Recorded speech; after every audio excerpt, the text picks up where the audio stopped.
آج کل ایک مشورہ بہت عام ہے، اپنا کاروبار شروع کرو، لیکن اس کا اصل مطلب کیا ہے؟ جی بالکل. کیا ہر کوئی جو اپنے لیے کام کر رہا ہے وہ واقعی کاروبار چلا رہا ہے؟ جیسے فری لانسنگ، کیا وہ بھی کاروبار ہے؟ یہ بہت اچھا سوال ہے، اور اسی کو سمجھنے کے لیے رابرٹ کیوساکی کا وہ مشہور کیش فلو کوادرنٹ کافی مدد کرتا ہے. اچھا، وہ ESBI والا. جی وہی. وہ ہمیں ایک فریم ورک دیتا ہے کہ لوگ پیسہ کیسے کماتے ہیں. تو آج کا مقصد یہی ہے کہ ان چیزوں کو آسان کریں. کاروبار کیا، فری لانسنگ کیا، اور یہ ESBI کیا بلا ہے؟ ٹھیک ہے، تو پھر شروع کرتے ہیں کاروبار سے. کاروبار کی تعریف کیا ہے؟ کیا یہ صرف پیسہ کمانا ہے؟ نہیں، صرف پیسہ کمانا نہیں. اصل میں کاروبار ایک سسٹم بنانے کا نام ہے. ایک ایسا نظام جو پیسہ کمائے یہاں تک کہ جب آپ خود ہر وقت وہاں موجود نہ ہوں. سسٹم. جی، اس میں عام طور پر ایک ڈھانچہ ہوتا ہے، گاہک ہوتے ہیں، کوئی پروڈکٹ یا سروس ہوتی ہے، اکثر ایک ٹیم بھی ہوتی ہے. تو مقصد صرف کمانا نہیں بلکہ کچھ ایسا بنانا ہے جو کیا کہتے ہیں بڑھ سکے اور آپ کے بغیر چل سکے. بالکل، اور جو طویل مدتی ویلیو پیدا کرے. اچھا، تو مثال سے سمجھائیں، جیسے وہ گھر کے بنے سنیکس والی بات. ہاں، اگر کوئی گھر میں سنیکس بنا کر بیچ رہا ہے اور سب کچھ خود ہی کر رہا ہے، بنانا، پیک کرنا، بیچنا، تو وہ کیا ہوا؟ تو وہ شاید سیلف امپلائڈ ہے، یعنی ایس کوادرنٹ میں. لیکن اگر اس نے کچھ لوگ رکھ لیے ہیں جو بنانے میں، پیک کرنے میں یا ڈیلیوری میں مدد کرتے ہیں، تب وہ کاروبار بن رہا ہے. جی، تب وہ ایک سسٹم بن رہا ہے، کاروبار کی شکل لے رہا ہے. دونوں ٹھیک ہے اپنی اپنی جگہ، لیکن ہیں مختلف چیزیں. یہ فرق اہم ہے. تو پھر فری لانسنگ کیا ہے پھر؟ ذرا اس کو بھی واضح کریں. فری لانسنگ میں آپ اپنی کوئی خاص مہارت یا اپنی سروس براہ راست کلائنٹ کو دیتے ہیں. جیسے گرافک ڈیزائنر یا کوئی لکھنے والا. بالکل، یا فوٹوگرافر، ٹیوٹر. آپ اپنے مالک خود ہیں، لیکن کارکن بھی خود ہیں. اگر آپ کام نہیں کر رہے ہیں تو کمائی بھی نہیں. صحیح. جبکہ کاروبار جیسا ہم نے کہا وہ آپ کی غیر موجودگی میں بھی چل سکتا ہے. کیونکہ سسٹم کام کر رہا ہوتا ہے یا لوگ. جی، جیسے ایک ٹیوشن سینٹر جہاں آپ نے دوسرے ٹیوٹرز رکھے ہوئے ہیں جو آپ کے برانڈ کے تحت پڑھا رہے ہیں. اچھا، تو کلیدی فرق یہ ہوا کہ فری لانسنگ میں آپ اپنے کام کے اندر مصروف ہیں. بالکل، آپ خود وہ کام کر رہے ہیں. اور کاروبار چلانے کا مطلب ہے کہ آپ نے کچھ ایسا بنایا ہے جو آپ کے لیے کام کر رہا ہے. بہت خوب کہا آپ نے. یہی اصل نقطہ ہے. فری لانسنگ ایس کوادرنٹ ہے، کاروبار بی کوادرنٹ. یہ سمجھنا واقعی ضروری ہے. اچھا، اب آتے ہیں ان کوادرنٹس پر. رابرٹ کیوساکی کے 4 کوادرنٹس یہ کافی مشہور ہیں. جی ہاں، کیوساکی کہتا ہے کہ لوگ بنیادی طور پر 4 طریقوں سے کماتے ہیں: ESB اور I. ای سے شروع کرتے ہیں.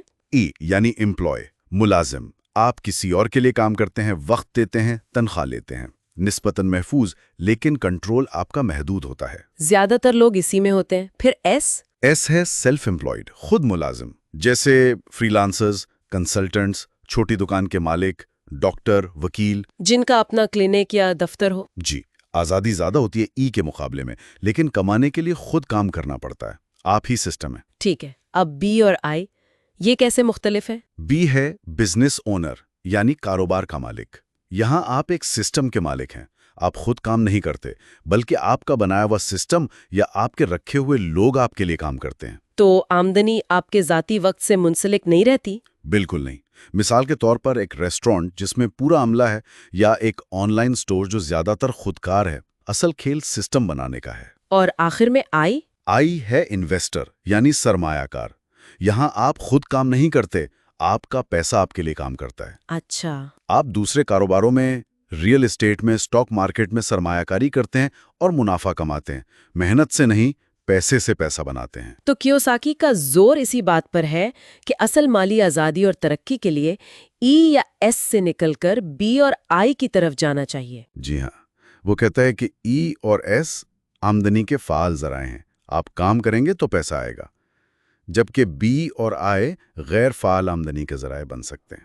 لیکن یہ ایس سے بی کا سفر یہ اکثر سب سے مشکل لگتا ہے نا؟ بہت مشکل. وہ سسٹم بنانا، لوگوں پر بھروسہ کرنا، یہ آسان نہیں ہوتا ہوگا. بالکل نہیں. ایس سے بی میں جانے کے لیے صرف زیادہ محنت نہیں چاہیے ہوتی، بلکہ سوچ بدلنے کی ضرورت پڑتی ہے. مائنڈ سیٹ شفٹ چاہیے. اپنے کام کو دوسروں کو سونپنا، ڈیلیگیٹ کرنا، ٹیم بنانا، ایسے پروسیس بنانا جو آپ کے بغیر چل سکیں۔ یہ اصل چیلنج ہے۔ جی، اور بہت سے باصلاحیت لوگ ایس میں ہی پھنسے رہ جاتے ہیں کیونکہ وہ یہ کنٹرول چھوڑ نہیں پاتے یا وہ سسٹم بنانے میں کامیاب نہیں ہوتے۔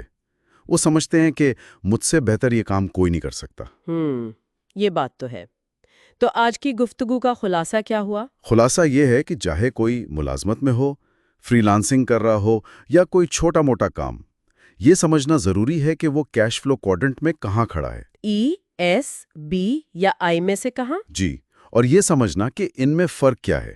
اس سے انہیں یہ منصوبہ بندی کرنے میں مدد مل سکتی ہے کہ وہ کہاں جانا چاہتے ہیں۔ تو جہاں ہے وہاں سے شروع کریں، لیکن منزل کا تعین ضرور کریں۔ بالکل، یہ جاننا کہ آپ ایس میں ہیں یا بی میں آپ کو اپنی اگلی چال سوچنے میں مدد دے گا۔ بہت خوب۔ اچھا، آخر میں کوئی ایسا نکتہ جو سننے والوں کو سوچنے پر مجبور کرے؟ ایک دلچسپ سوال یہ بنتا ہے کہ جیسے جیسے ٹیکنالوجی، خاص طور پر اے آئی اور کام کرنے کے طریقے بدل رہے ہیں، جیسے گگ اکانومی ہے، ریموٹ ورک ہے، کیا مستقبل میں ان کوڈرنٹس کے بیچ کی لکیریں مزید دھندلی ہو جائیں گی؟ اچھا سوال ہے۔ کیا ایس اور بی کا فرق کم